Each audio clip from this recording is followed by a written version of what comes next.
Now, page 4, Obamonomics and economic Armageddon. Fortunately for this country, there are only 2 years remaining of Obamonomics. However, the mindset will remain. The Obama economic philosophy is reckless and heaps crushing debt on this nation and its people. In short, it's catastrophic.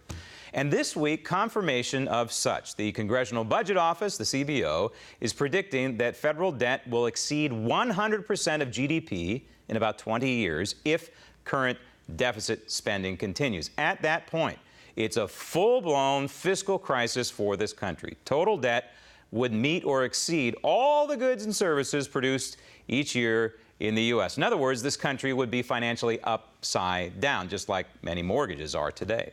We would owe more than we produce. Meantime, fewer and fewer Americans are working in this country, and more Americans are relying on government, that is, our taxpayer dollars, to survive. Example, Americans on disability. The number has skyrocketed under Obama. Americans receiving Social Security disability have increased nearly 50% over the past few years. Now, add all this up, and we have a very bleak future and a very weak economy. But don't tell that to the chairman of the House Democrat Conference, Xavier Becerra. CBO, the Congressional Budget Office, is now reporting that, yes, it's true, the economy is growing at a good pace. Stop the tape. How do you define exactly, Congressman, good pace?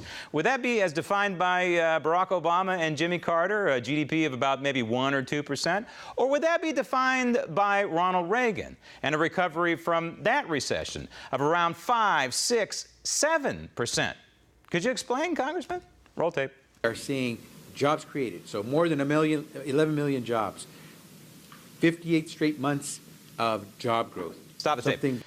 It's interesting that this congressman and other congressmen and women quote 58 months of, quote, job growth.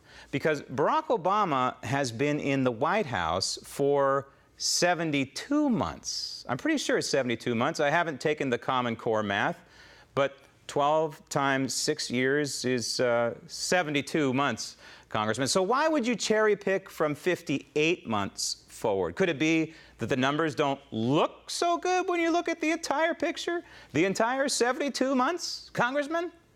Roll tape. By the way, our country has never experienced before. Stop the tape. Much lower.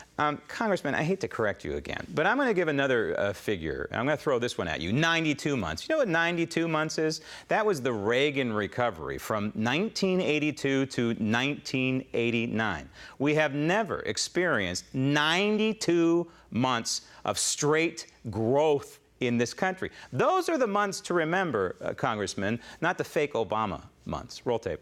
Lower gas prices.